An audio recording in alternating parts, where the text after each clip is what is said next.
Hi hello students అందరికీ good morning. ఈరోజు మన వీడియోలో జేఈ మెయిన్ 2024 సెషన్ 2కి సంబంధించి మనకి డేట్ ఎక్స్టెండ్ చేయడం జరిగింది. అలాగే జేఈ మెయిన్ సెషన్ 1లో కానీ జేఈ మెయిన్ సెషన్ 2లో కానీ ఆల్రెడీ అప్లై చేసుకుని ఉన్న స్టూడెంట్స్, అలాగే ఫ్రెష్గా జేఈ మెయిన్ సెషన్ 2కి మాత్రమే అప్లై చేస్తున్న స్టూడెంట్స్ ఒకవేళ అప్లై చేసుకొని ఉంటే ఎలాంటి అంశాలను మనం ఎడిట్ చేసుకునేటువంటి అవకాశం ఉంది, కరెక్షన్ చేసుకునేటువంటి అవకాశం ఉంది అనేది ఈ వీడియో అనమాట.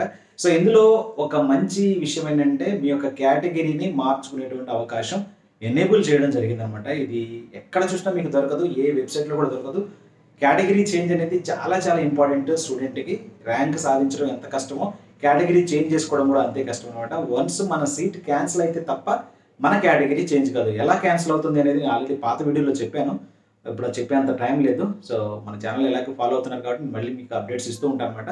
సో ఎనీవే మీరు కేటగిరీ చేంజ్ చేసుకోవాలంటే మాత్రం అది సెషన్ 1 సెషన్ 2కి ఒకేసారి అప్లై చేసిన స్టూడెంట్స్ కావచ్చు, లేదా సెషన్ 1 అప్లై చేయడం అయిపోయింది, అప్పుడే ఎగ్జామ్ రాశారు, మళ్ళీ సెషన్ 2కి ఈ 2-3 రోజుల్లో ఫీజులు కట్టి పెట్టినటువంటి స్టూడెంట్స్ కావచ్చు, లేదు సెషన్ 1కి అప్లై చేయలేదు అండ్ సెషన్ 1 రాయలేదు కాబట్టి సెషన్ 2కి మాత్రమే అప్లై చేస్తున్నాం అనుకున్న వాళ్ళు కూడా కేటగిరీ చేంజ్ చేసుకునేటువంటి అవకాశం అయితే ఇవ్వడం జరిగింది. అండ్ డేట్ ఎక్కడి వరకు ఎక్స్టెండ్ చేశారు, మనకి యాక్చువల్గా మార్చి 2వ తారీఖు వరకు అయితే టైం ఉండింది, బట్ అది మార్చి 4 వరకు అయితే ఎక్స్టెండ్ చేయడం జరిగింది. డైరెక్ట్గా మీకు చూపిస్తాను, ఇవన్నీ ఏం చదవట్లేదు ఇక. So joint entrance examination JEE 2024 session 2కి వచ్చేసి last date for receiving online application form 4th March 2024 up to 10:50 PM.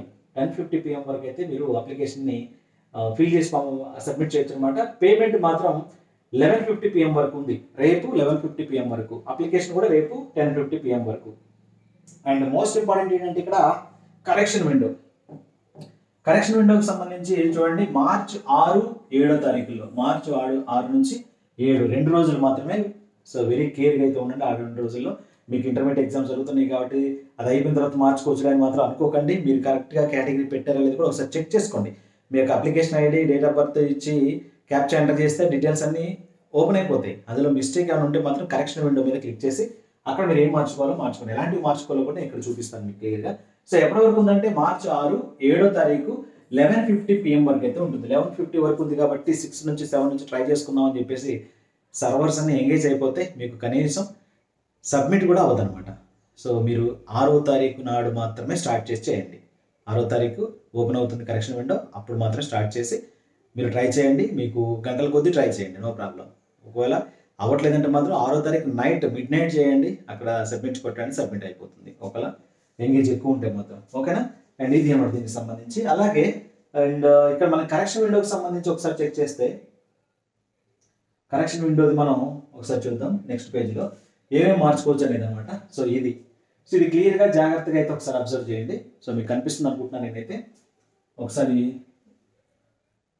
Enlarge చేసి చూపిస్తాను. రైట్. సో ఇది కరెక్షన్ విండోకి సంబంధించి NTA, national testing agency, NX 1 అనమాట ఇది. ఇక్కడ చూడండి. సో ఎలాంటి వాళ్ళు ఎవరెవరు కరెక్షన్ చేసుకోవచ్చు అనేది. ఫస్ట్ ఎగ్జిస్టింగ్ క్యాండిడేట్స్ అంటే ఆల్రెడీ అప్లై చేసుకున్న వాళ్ళు అనమాట. That is already registered and appeared for both session 1 and session 2. So session 1 session 2కి ఆల్రెడీ అప్లై చేసుకున్న వాళ్ళు ఏం చేయాలంటే, సో సెషన్ 1 టైంలోనే రెండింటికి అప్లై చేశారంటే వాళ్ళు ఇప్పుడు ఏమేమి మార్చుకోవచ్చు, కోర్స్ మార్చుకోవచ్చు. పేపర్ అంటే పోయినసారి BE రాశాను సార్, BE బీటెక్ రాశాను, ఇప్పుడు నేను బీఆర్కు బీ ప్లాన్ రాసుకుంటానంటే మార్చుకోవచ్చు. లేదా పోయినసారి బీఆర్కి రాశాను అండ్ బీటెక్ మార్చుకుంటానంటే మార్చుకోవచ్చు. లేదు పోయినసారి BE బీటెక్ అని పెట్టుకున్నాను, ఇప్పుడు BE బీటెక్ బీఆర్కు బీ ప్లాన్ పెట్టాను, నేను బీఆర్కు బీ ప్లాన్ నాకు ఇంట్రెస్ట్ లేదు, బీటెక్ మాత్రమే చేసుకుంటానంటే అక్కడ కూడా మార్చుకోవచ్చు అనమాట. And medium of question paper మీకు తెలుగు మీడియం అంటే ఇంగ్లీష్ మీడియం, అండ్ అలాగే ఇంగ్లీష్ మీడియం తర్వాత హిందీ ఉంటుంది, ఉర్దూ ఉంటుంది, మీ ఇష్టం ఏ మీడియం కావాలంటే ఆ మీడియం. సో జనరల్గా ఇది మనం ఇంగ్లీష్ మీడియం ప్రిఫర్ చేస్తే, తెలుగు మీడియం ప్రిఫర్ చేస్తే తెలుగు ఇంగ్లీష్లో వస్తుంది. ఏ మీడియం పెట్టినా సరే ఇంగ్లీష్ కామన్గా వస్తుంది పేపర్, గుర్తుపెట్టుకోండి. And state code of eligibility అంటే మీరు ఇంటర్మీడియట్ సెకండ్ ఇయర్ ఎక్కడైతే కంప్లీట్ చేస్తున్నారో అది మీ స్టేట్ కోడ్ ఆఫ్ ఎలిజిబిలిటీ అవుతుంది, చూసుకోండి. And examination cities as per the available. మీరు ఎగ్జామినేషన్ సెంటర్స్ మార్చుకోవాలంటే అక్కడ ఉన్న వాటి మాత్రమే మీకు వెబ్సైట్లో చూపిస్తుంది. చేంజ్ ఎగ్జామినేషన్ సిటీస్ అనే దగ్గర క్లిక్ చేస్తే మీకు అక్కడ ఏమేమి పాసిబిలిటీస్ ఉన్నాయి, ఎలిజిబిలిటీస్ ఉన్నాయి, వేకెన్సీస్ ఉన్నాయో చూపిస్తుంది. అందులో మీకు ఇంట్రెస్ట్ ఉన్నటువంటిది, దగ్గరగా ఉన్నటువంటిది, మీరు వెళ్ళగలిగేటువంటి పరిస్థితులు ఉన్నటువంటి ఇన్స్టిట్యూట్ మాత్రమే అండ్ సెంటర్ మాత్రమే చూస్ చేసుకోండి. And education qualification details 10th class and అలాగే ఇంటర్మీడియట్ సంబంధించిన ఎడ్యుకేషన్ క్వాలిఫికేషన్ డీటెయిల్స్ అనమాట.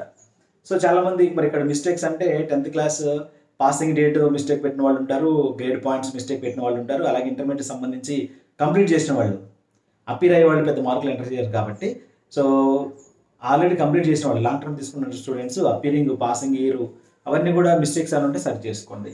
అండ్ అలాగే category, so the most important and luckiest people మీరు. సో కేటగిరీ మార్చుకోవడానికి అవకాశం అయితే ఇచ్చారు. సో ఈ కేటగిరీ చేంజ్ చేసుకోవడం అనేది మీరు ఎంతమందితో రికమెండ్ చేసినా సరే జోస్నా అనేది కేటగిరీ చేంజ్ చేయడానికి అస్సలు యాక్సెప్ట్ చేయదు. అలాంటిది మీకు ఇక్కడ కేటగిరీ చేంజ్ చేసుకునేటువంటి అవకాశం ఇచ్చారు. సో రేపు మన మెంటర్షిప్లో జాయిన్ అయినటువంటి స్టూడెంట్స్కి ఇలాంటిది గొప్ప అవకాశం అనమాట. చాలామంది స్టూడెంట్స్ కేటగిరీ చేంజ్ చేసుకోక సీట్ కోల్పోయినటువంటి పరిస్థితులు ఇన్ని ఉంటాయన్నమాట. ఎవ్రీ ఇయర్ నేను చూస్తూనే ఉంటాను. బట్ అలాంటిది మీకు కేటగిరీ చేంజ్ విషయంలో అయితే గొప్ప అవకాశం వచ్చింది. ఫీ పేమెంట్ ఒకవేళ అప్లికేబుల్ అయితే సెకండ్ సెషన్కి అప్లై చేస్తున్నాను, ఫీ పేమెంట్ కట్టిన తర్వాత మాత్రమే ఇవన్నీ చేసుకోవాల్సి ఉంటుంది, right? So second category existing candidates, that is candidate registered and applied for session 1 but did not apply for session 2. అంటే ఆల్రెడీ సెషన్ 1కి అప్లై చేశారు బట్ సెషన్ 2కి అప్లై చేయట్లేదు అనుకున్న వాళ్ళు కూడా మీరు ఏం చేయాలి? ఇప్పుడు ఈ కింద వాటిని మార్చుకునేటువంటి ఎడిట్ చేసుకునే అవకాశం ఉంది. ఒకటి కోర్స్ మార్చుకోవచ్చు, మీడియం ఆఫ్ క్వశ్చన్ పేపర్ మార్చుకోవచ్చు, స్టేట్ కోడ్ ఆఫ్ ఎలిజిబిలిటీ మార్చవచ్చు, అండ్ సిటీస్ అవైలబిలిటీ అక్కడ ఉన్న దాని ప్రకారం ఎగ్జామ్ సిటీస్ పెట్టుకోవచ్చు, education qualification 10th class 12th class మార్చుకోవచ్చు, కేటగిరీ మీరు కూడా మార్చుకోవచ్చు. Very very very important. Category అనేది ఇక్కడ కూడా మీకు అవకాశం ఇచ్చారు. అంటే నేను సెషన్ 2 రాయను సార్, నాకు సెషన్ 1 సరిపోయింది, నాకు 99.9% వచ్చింది, బట్ నేను కేటగిరీ చేంజ్ చేసుకోవాలనుకున్న వాళ్ళకి ఇది యూస్ అవుతుంది అనమాట. ఓకేనా, రైట్. నెక్స్ట్ అలాగే చూడండి, ఫీ పేమెంట్ ఏమైనా అవకాశం ఉంటే అవసరం ఉంటే కట్టిన తర్వాత మాత్రమే అవి చేసుకోవాలంటున్నారు. నెక్స్ట్ కేటగిరీ వచ్చేసి చూడండి ఒకసారి. నెక్స్ట్ కేటగిరీ కింద నెక్స్ట్ కేటగిరీ ఎవరంటే new candidates who applied for session 2 only. కొత్తగా అప్లై చేసేటువంటి స్టూడెంట్స్, ఓన్లీ సెషన్ 1కి అప్లై చేయలేదు అండ్ ఇప్పుడు సెషన్ 2కి మాత్రమే అప్లై చేసుకుంటున్నటువంటి న్యూ క్యాండిడేట్స్ ఎవరైతే ఉంటున్నారో వాళ్ళు ఏది మార్చుకోవచ్చు అనేది అనమాట ఇక్కడ. సో ఏమేమి మార్చుకోవచ్చు ఒకసారి చూడండి జాగ్రత్తగా. ఇప్పుడు సెషన్ 2కి మాత్రమే అప్లై చేస్తున్న స్టూడెంట్స్ ఉంటే మాత్రం ఇలా చూడండి, candidates shall not be allowed to change. ఇవి మాత్రం మార్చుకోవడానికి లేదు, గుర్తుపెట్టుకోండి. సెషన్ 2కి అప్లై చేసుకున్నటువంటి స్టూడెంట్స్కి సంబంధించి ఆల్రెడీ అప్లై చేస్తున్నారు అనుకోండి, కొత్తగా ఫిల్ చేస్తుంటే ఓకే ఇవన్నీ కరెక్ట్గా పెట్టుకోండి. ఆల్రెడీ పెట్టుకున్న వాళ్ళకి కదా ఎడిట్ ఆప్షన్ అనేది ఆల్రెడీ అప్లై చేసుకున్న వాళ్ళకి. సెషన్ 2కి ఆల్రెడీ అప్లై చేసిన స్టూడెంట్స్ ఇవి మార్చుకోలేరు. ఏంటది? మొబైల్ నెంబర్ మార్చలేరు, ఈమెయిల్ ఐడి మార్చలేరు, అండ్ అడ్రస్ పర్మనెంట్ కానీ ప్రజెంట్ కానీ మార్చలేరు, ఎమర్జెన్సీ కాంటాక్ట్ డీటెయిల్స్ మార్చలేరు, ఫోటోగ్రాఫ్ ఆఫ్ ది క్యాండిడేట్ ఈ 5 మార్చలేరు అనమాట. ఓకేనా, మరి క్యాండిడేట్స్ ఈ మూడిట్లలో ఒకటి మాత్రమే మార్చుకునే అవకాశం ఉంటుంది. ఏంటి? Candidate shall allowed to be change any one of the fields. అది క్యాండిడేట్ నేమ్ కావచ్చు, ఫాదర్ నేమ్ కావచ్చు, మదర్ నేమ్ కావచ్చు. ఈ మూడిట్లో ఓన్లీ ఒక్కటి మాత్రమే మార్చుకునే దానికి అవకాశం ఉంటుంది. సో మీ నేమ్ కన్వర్ట్ చేసుకోవాలంటే దానికి స్పెల్లింగ్ మిస్టేక్ పడింది, అది ఒకటే మార్చుకోవాలి. ఫాదర్ నేమ్ మార్చుకున్నారు అనుకోండి, మీ నేమ్ మార్చుకోవడానికి అవ్వదు. మీ ఫాదర్ నేమ్లో మిస్టేక్ ఏదైనా ఒక దాంట్లో మిస్టేక్ ఉంటుంది, మల్టిపుల్గా మిస్టేక్స్ అయితే రావు కాబట్టి you should care about it. And candidates ఇవన్నీ కూడా మార్చుకోవచ్చు. ఏం మార్చుకోవచ్చు చూడండి, ఇవి మీరు మార్చుకునే దానికి అవకాశం ఉందంటే ఏంటంటే ఎడ్యుకేషన్ క్వాలిఫికేషన్ మార్చుకోవచ్చు, డేట్ ఆఫ్ బర్త్ మార్చవచ్చు, జెండర్ మార్చవచ్చు, కేటగిరీ మార్చుకోవచ్చు. సో కేటగిరీ ఇక్కడ మీకు అవకాశం ఇవ్వడం జరిగింది. అండ్ ఆ తర్వాత సబ్ కేటగిరీ పీడబ్ల్యూడీకి సంబంధించి మార్చుకోవచ్చు, సిగ్నేచరు, పేపర్. సో ఇవి మార్చుకోవచ్చు అనమాట. అండ్ సో ఇది కంప్లీట్గా ఇది అర్థమైందా? ఓన్లీ సెషన్ 2కి మాత్రమే అప్లై చేసిన స్టూడెంట్స్ ఇవి మార్చుకోవచ్చు. అండ్ సెషన్ 1కి అప్లై చేసి సెషన్ 2కి నేను అప్లై చేయట్లేదు అనుకున్న స్టూడెంట్స్ పైన చూపించాను ఆల్రెడీ ఏది మార్చుకోవచ్చు అనేది ఇదనమాట ఇది. అండ్ అలాగే సెషన్ 1 సెషన్ 2కి నేను ముందే అప్లై చేశాను అనుకున్న వాళ్ళు ఇలా మార్చుకోవచ్చు అనమాట. సో ఇది చాలా చాలా important and valid information. So కాబట్టి కేటగిరీ మార్చుకోవడం అనేది మీకు ఒక అదృష్టం అనమాట. ఒకవేళ మార్చుకునే అవకాశం ఉంటాయి. అందరూ మార్చుకోవాలి సార్ కేటగిరీ, నేను ఎస్సీ క్యాండిడేట్ని ఎస్సీ పెట్టేసుకున్నాను ఆల్రెడీ, మరి ఇప్పుడు కేటగిరీ చేంజ్ చేసుకోమన్నారు కదా అని చెప్పేసి కేటగిరీ చేంజ్ చేయకండి. మీ కేటగిరీలో మిస్టేక్ ఉన్న వాళ్ళు మాత్రమే చేంజ్ చేసుకునేటువంటి అవకాశము. ఈ కేటగిరీ కూడా మిస్టేక్ పెట్టుకుంటారంటే ఎస్ అఫ్ కోర్స్ చాలామంది పెట్టారు కూడా. అంటే ఈడబ్ల్యూఎస్ సర్టిఫికేట్ రాకముందునే వాళ్ళకి వస్తుందో రాదో తెలియదు, బట్ ఈడబ్ల్యూఎస్ పెట్టుకుంటే రిజర్వేషన్ కలుస్తుంది కాబట్టి they opting for EWS. Session 1లో పెట్టారు, అప్పుడే సెషన్ 2 కూడా అప్లై చేశారు. మరి అలాంటి వాళ్ళు ఇప్పుడు మిస్టేక్ అవుతుంది కదా వాళ్ళకి, వాళ్ళు అసలు ఒరిజినల్ కేటగిరీ ఏంటో వాళ్ళు పెట్టుకోవచ్చు. ఓబీసీ స్టూడెంట్స్ ఓబీసీ కాకుండా వాళ్ళకి ఈడబ్ల్యూఎస్ వచ్చే అవకాశం ఉంది, కానీ ఈడబ్ల్యూఎస్ తీసుకోకుండా రాదేమో అనుకొని ఓబీసీలోనే ఉండిపోయారు, ఓబీసీ ఎన్సీలోనే. వాళ్ళు వెళ్ళినప్పుడు ఇప్పుడు ఈడబ్ల్యూఎస్ సర్టిఫికేట్ ఇచ్చే అవకాశం ఉంటే ఈడబ్ల్యూఎస్గా కన్వర్ట్ చేసుకోవచ్చు. అలాగే ఓపెన్ కేటగిరీ స్టూడెంట్స్కి ఈడబ్ల్యూఎస్ సర్టిఫికేట్ వస్తుందని తెలిసి కూడా ఈడబ్ల్యూఎస్ పెడితే ఏమవుతుందో అని భయంతో పెట్టుకోలేదేమో, బట్ ఇప్పుడు ఈడబ్ల్యూఎస్ వస్తుందని తెలిసి దాన్ని ఈడబ్ల్యూఎస్గా కన్వర్ట్ చేసుకోండి.